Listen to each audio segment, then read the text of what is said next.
Anh nghĩ xa hơn thêm một tí nữa đi. Anh nghĩ xa hơn là mình hãy làm hết tất cả những gì có thể, không phải là để mọi người không trách được mình, rồi kể mà cả bản thân mình luôn, đúng không? đúng, Cả chính xác, mà bản thân mình này, mình cảm thấy nhẹ lòng, mình đã làm tất cả những gì có thể. Có mấy ông đang ngồi tủm tỉm cười hoặc là với sự thất bại nó không phải là một cái gì đấy đáng để xấu hổ. Và mình về nhà và muốn nói chuyện với mọi người, bạn bay mình xa mẹ là mình. Trong cái khoảng thời gian mà mình bị từ mất việc, cả một năm đấy là một cái năm gọi là ác mộng của mình, bởi vì mình bị tai nạn, mình bị tai nạn rất là nặng, có khi bị sắp chết. Nói chung là chỉ còn một tích tắc nữa là mình chết rồi. Mình đã phải nằm chợ giấy khoảng 1 tháng trời để chờ mổ. Tuy nhiên thì rất may mắn là mình không phải mổ. Thì cái chuyện đấy mình cũng giấu vợ mình, và cũng nói là cái thời lúc đấy vợ mình cũng đang sinh, thì mới sinh xong là bé được 2 tháng, mình cũng giấu vợ mình, chỉ nói là sơ sơ thôi, mà gia đình ai cũng biết là mình cái tình trạng là như thế nào, thậm chí là phải bàn đi nước ngoài để mổ cơ. Nhưng mà rất may mắn là mình không phải mổ và nó tự lành được. Sau đấy thì mình còn bị một cái di chứng nữa, cái lá phổi của mình thì mình phải điều trị đến 7 tháng liên tiếp. Thì mình cũng giấu vợ mình giấu tất cả mọi người, cái tao của mình đã lại không lây, không ho, không biết gì. Chẳng qua thì mỗi tháng mình phải nằm viện 10 ngày để hút cái dịch đấy ra, để vi khuẩn nào nó không có chỗ để nó sinh sản ra thôi. Mình giấu, nhưng mà sau đấy thì vợ mình có biết được, tại vì lúc mình về thăm con thì cái đơn thuốc với lại cái ấy mình để quên ở nhà, thế là không có cái đấy thì mình không đi lấy thuốc được. Thế cuối cùng là vợ mình nó phát hiện ra. Thì vợ mình biết như vậy, mà với bạn biết là khi mình bị cái bệnh đó thì cứ 5 giờ chiều là mình sốt tê man, sốt 42 độ, mà trong này mình chỉ có một thân một mình thôi. Có một lần mình suýt chết luôn, mình phải nhờ mấy người hàng xóm là đưa mình đi cấp cứu. May bác sĩ bảo đến chậm 5 phút là chết rồi. Mình không nói với vợ mình cũng không nói, mình nghĩ đây là cái chuyện mà của mình nghĩ mình lo được. Thì mình không có, khi nào mình cảm thấy mình không lo được thì mình sẽ cần người khác. Cái tính của mình là như vậy. Tính của mình thì xưa là mình thích tự lập, mình tự lập từ cái lúc mình đi học đại học luôn, mình đã tự lập rồi. Ok, em muốn chia sẻ cái góc này. Cái chuyện mà anh bị như vậy, anh chưa kể thì bây giờ anh kể thì cho em được chia sẻ cái chuyện đó, và em rất là đồng cảm là những cái tai nạn và những cái bệnh tật như vậy với anh nó xảy ra, và em rất là có một cái gì đó rất là đồng cảm. Những cái chuyện rất là đen đủi và nó rất là bệnh hoạn nó xảy ra liên tục cho anh như vậy. Nhưng em muốn chia sẻ về một điều. Trước khi em chia sẻ, em có thể hỏi là khi mà vợ anh phát hiện ra thì vợ anh như thế nào với anh? Thì vợ mình, cái lúc mà mình về nhà ấy, thì vợ mình cũng thấy mình sốt như vậy thì kêu nói đi viện. Nhưng mà mình biết cái bệnh của mình là thường nó sốt về chiều, thì mình chỉ nói là mình nói dối, là mình nói là mình bị sốt xuất huyết thôi, chứ không có gì hết. Thì vợ mình cũng tin như vậy. Rồi sau này phát hiện ra rồi thì mình có nói thật, lúc đấy thì không thể nói dối được nữa, thì mình cũng nói là mình bị như vậy. Thì vợ mình cũng biết mình bị như vậy, và mình cũng nói là mình nằm viện 10 ngày, cứ mỗi tháng mình sẽ nằm viện 10 ngày. Nhưng mà vợ mình thì không có gì hết. Vợ mình thì cũng chỉ nói là giữ sức khỏe rồi này kia, cũng chưa một lần xuống đây thăm mình. Nói chung là cũng chẳng bao giờ đấy, nói chung là cái tình cảm vợ chồng nó rất là chán. Nói chung mình giữ sức để luôn lo cho vợ con mình. Mình không phải nói là khoe khoang, nhưng mà thu nhập của mình một tháng tầm 27-28 triệu. Nói chung là nếu vợ mình ở trong này, mình cũng vẫn có thể lo cho vợ con mình một cách đàng hoàng. Mình đảm bảo luôn.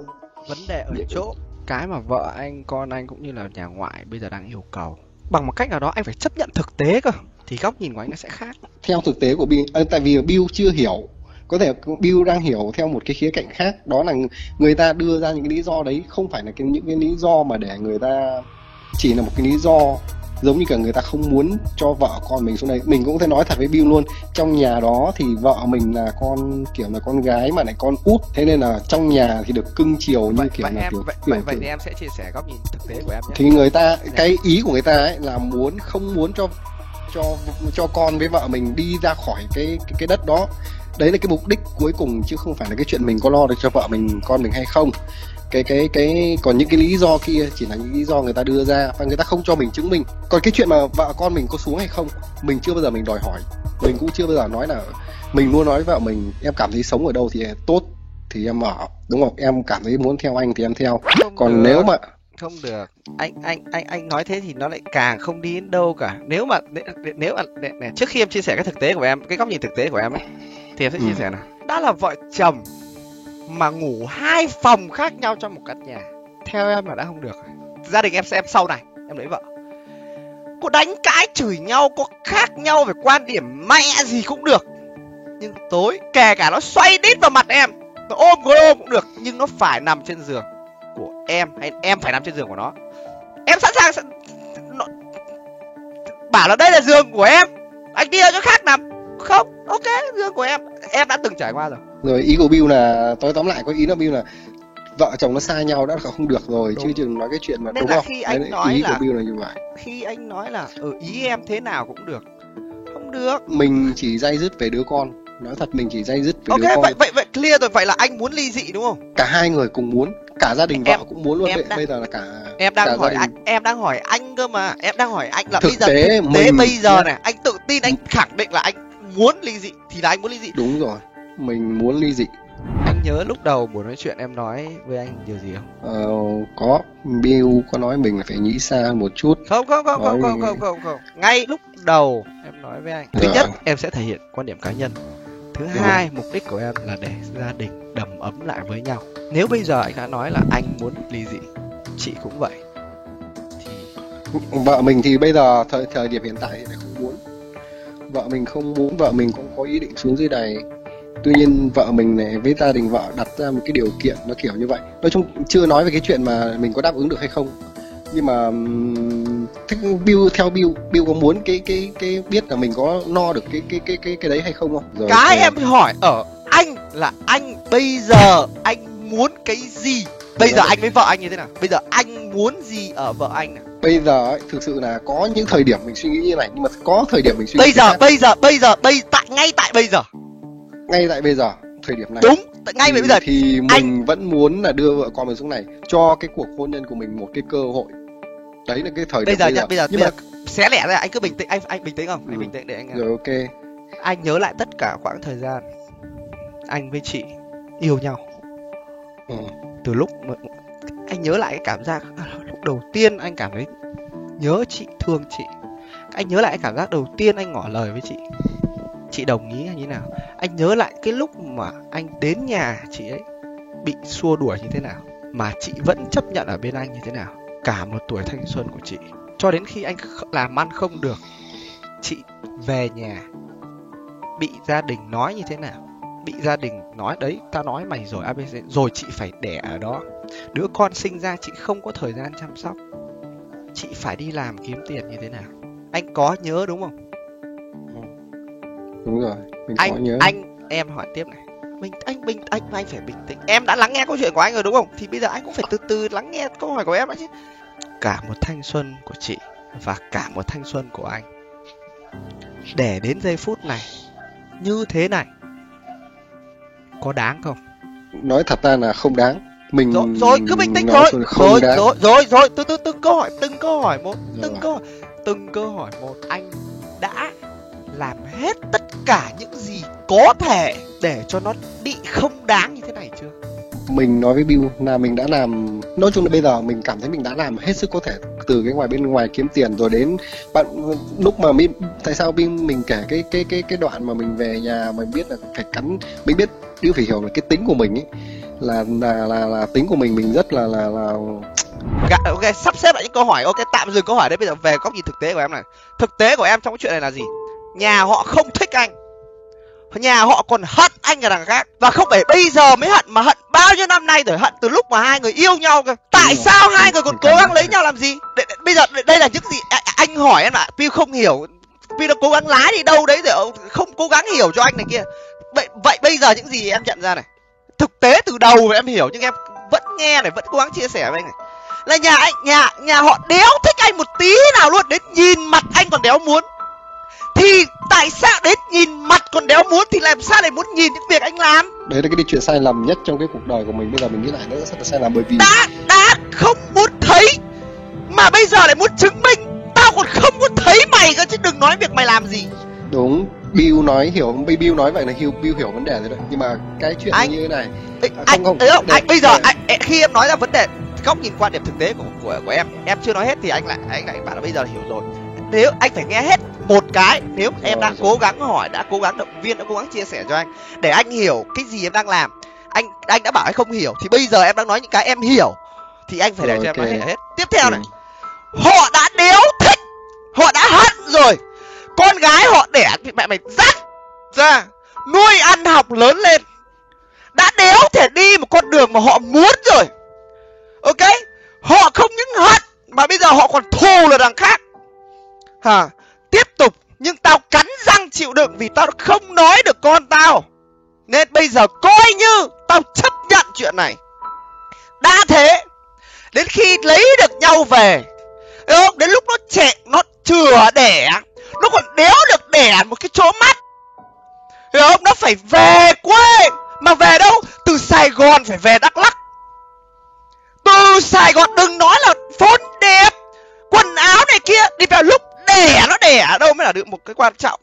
Còn điện thoại là gì? Điện thoại bây giờ thì phải cùng lắm là khoảng mười mấy triệu, đẹp lung linh và long lanh, mỗi một năm đổi một lần, thấy không? Thế mà bây giờ nó phải về nhà.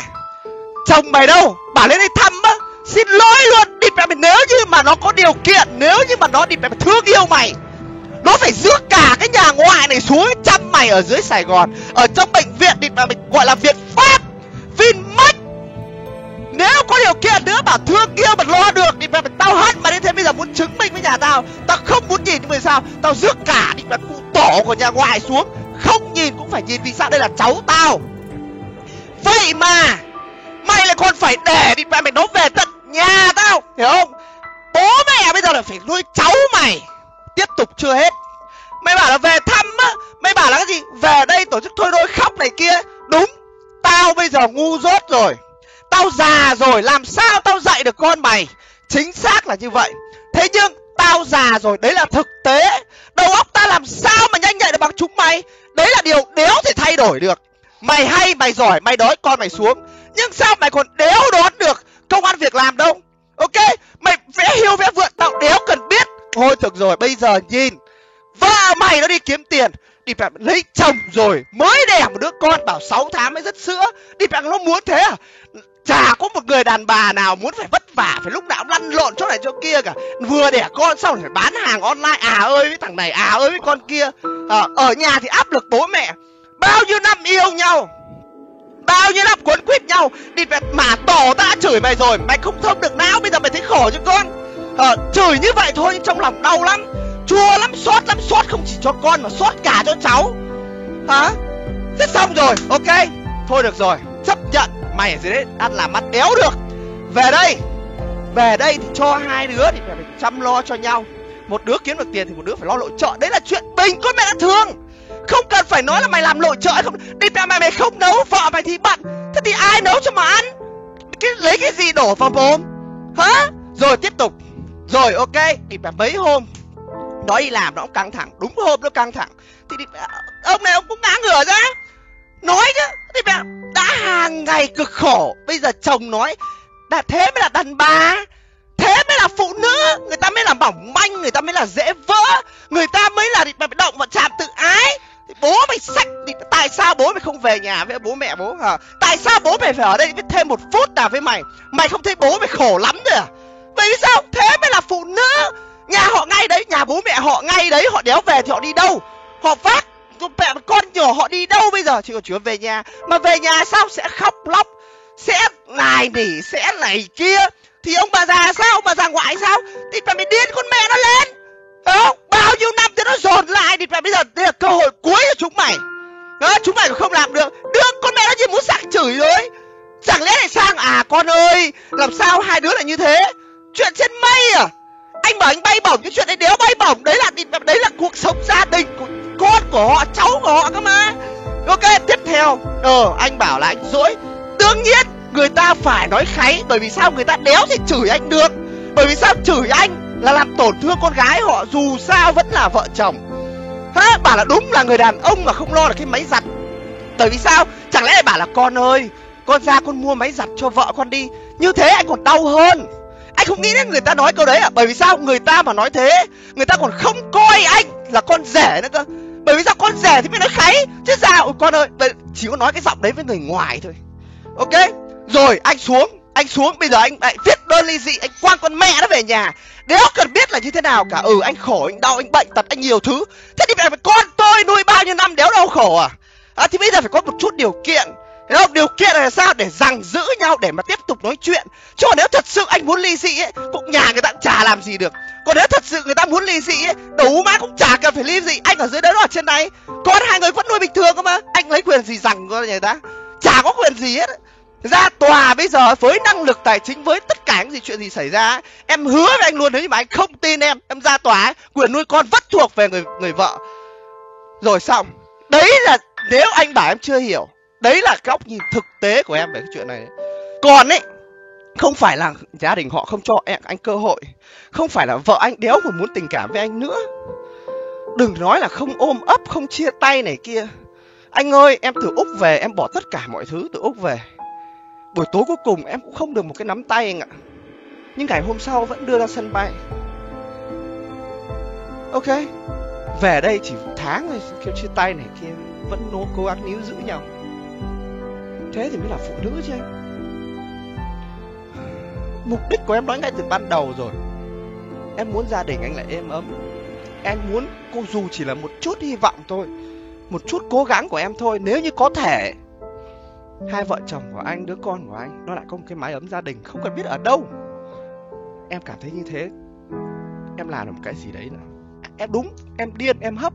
Em không giống như những chương trình ở trên sóng radio, ở trên truyền hình. Nó phải có tí nước mắt, nó phải có tí các thứ, kết cục có hậu này kia. Em làm này chẳng đấy con mẹ gì cả. Để nổi tiếng em đéo cần nổi tiếng. Anh không cần, em nói ra thực tế đấy. Anh không cần thêm một người nào hiểu câu chuyện của anh cả. Em nghĩ rằng ấy, cái anh cần ấy, thật sự ấy, là dám sống với lại cảm xúc của mình. Dám nói ra rằng dù đấy là khó khăn, đấy là vất vả, nhưng tôi sẽ đạt được là gì? Đứa con của tôi sẽ tiếp tục ở với tôi, người vợ của tôi sẽ tiếp tục chia sẻ đồng cảm với tôi. Ai cũng có lý do, ai cũng có chuyện. Anh bị một cái, bất kỳ một chuyện gì em với anh nói, anh đều có một lý do gì đấy, anh đều có một câu chuyện gì đấy mà nó sẽ hướng đến chữ không. Còn đúng rồi. Anh có cảm thấy là anh nói chuyện với em ấy, chuyện gì em cũng hướng đến chữ có. Mình nói với Bill như này, những cái mà Bill nói là Bill muốn bây giờ mình đang tồn tại hai con người, giống một con người là muốn mở ra và một con người muốn đóng lại. Bởi vì mình vậy mình mới nói là thời điểm hiện tại mình đang muốn cái gì, nhưng mà có thể đến sáng mai mình lại suy nghĩ khác. Bởi vậy mình đang dằn vặt, mình giày vò, không phải từng một anh, ngày đâu. Sao anh 30 tuổi rồi mà lại có thể tối một suy nghĩ, sáng lại một suy nghĩ? Thì đúng vậy đó. Mình khi mà chính mình cũng không có hiểu bản thân của mình. Có nhiều những lúc ấy thì mình suy nghĩ, nói chung là nếu mà nói như Bill là mình không có lập trường, mình không có cái ấy. Nhưng mà có những thời điểm mình nhìn như thế này, nhưng mà mình biết nếu mà bây giờ 10 năm sau mình nhìn mình biết như thế nào. Bởi vì mình đã trải qua 10 năm rồi, chứ không phải là bây giờ mình mới trải qua, chứ không phải là yêu nhau khoảng một năm rồi bắt đầu. Thế bây giờ lại đây chú này, cuộc nói chuyện nó sẽ bị đi vòng tròn đấy anh. Thế em lại hỏi là thế bao nhiêu năm đấy có phải là do con người của anh nên là anh mới bị thì đúng như thế là không? Do mình, và bây giờ mình đang tìm cách giải quyết. Thì bây giờ mình muốn là một, thế nó có hai hướng giải quyết. Một là mình vứt mẹ đi xong. Hai là mình thay đổi bản thân mình.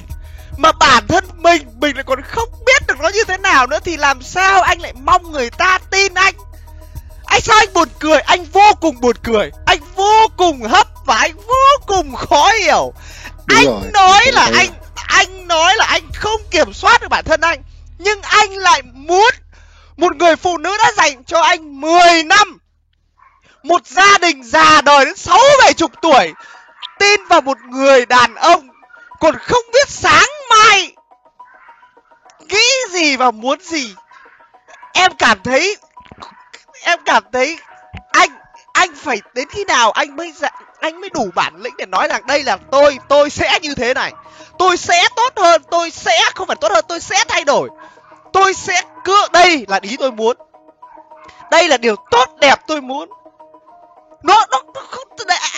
Anh bảo là đấy hạnh phúc đơn giản lắm, anh cũng chỉ muốn một cái như thế này thế kia thôi. Ở đây đơn giản đấy, tại sao không làm đi? Nó chỉ đơn giản là anh sẽ sống quyết đoán hơn, thẳng thắn hơn, rõ ràng hơn. Mình biết nhưng mình không làm được, bởi vì cái vai trò anh không làm được thì giờ ai làm cho anh? Thì bởi vậy bây giờ mình mới quyết định mình buông. Bởi vì nói thật mình có muốn làm thì mình cũng không thể làm được, căn bản vẫn là mình thôi. Anh biết tất cả. Anh có một cái rất buồn cười, cái gì anh cũng biết, cái gì anh cũng nhìn được 5 năm 10 năm, nhưng mà mình không làm được, đúng không? Thì đúng như vậy. Cái ngày xưa cái này mình đã nhìn thấy 10 năm trước, mình đã nhìn thấy rồi, nhưng mà mình vẫn đi theo. Thì đấy là cái nhược điểm của mình, là mình nói thật là mình không có mạnh mẽ được như Bill, mình không có dũng cảm để mình vứt nó đi, nó thẳng là như vậy. Nên mình thì cũng là do mình thôi, chứ mình không đổ cho ai hết. Kể cả có cái chuyện như này thì mình nghĩ trách nhiệm lớn nhất vẫn là mình. Nhưng mà thực sự là ngày xưa lúc cô ấy, mình đã chia tay và cô ấy đòi tự tử và đã phải đi viện. Thực sự là mình không buông nổi. Em thấy anh tệ vãi lồn thể. Em xin lỗi anh, em thấy anh tệ vãi rồi lồn. mình cảm thấy mình rất là tệ luôn. Tệ Mà em nói ra câu đấy xong anh lại còn ghi nhận anh tệ nữa, thì em lại còn cảm thấy thì không, nó khó nói vãi lồn đấy.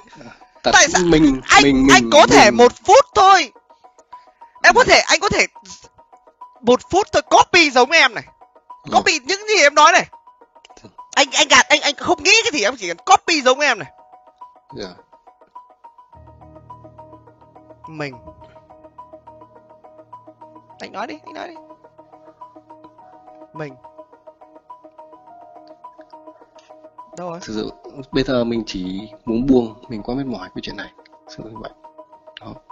Cái vấn đề là ở chỗ mình mệt mỏi, nó không phải vấn đề tinh thần, mà vấn đề là mình không có giá trị gì trong mắt người ta.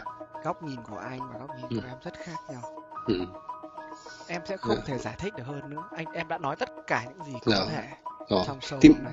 Thì mình cũng chia sẻ cái cảm giác của mình. Có thể câu chuyện của mình thì mình chỉ là người Bill ở ngoài, Bill nhiều theo khía cạnh khác, mình biết. Còn mình ở trong cuộc, mình có cái cảm nhận riêng của mình có nhiều cái. Vì sao mình cũng muốn, mình đâu có muốn khi mà mình ký vào cái tờ đơn ly hôn, đúng không, là mình cũng phải suy nghĩ rồi đấy. Ok. Rất cảm ơn Bill, cảm ơn chương trình, cảm ơn Bill rất là nhiều. Chắc là mình là người khá đặc biệt, đúng không? Chưa có một ai ngồi trên show của em mà đến 3 tiếng đồng hồ cả. Chưa có một ai. Rồi mình. Rồi ok.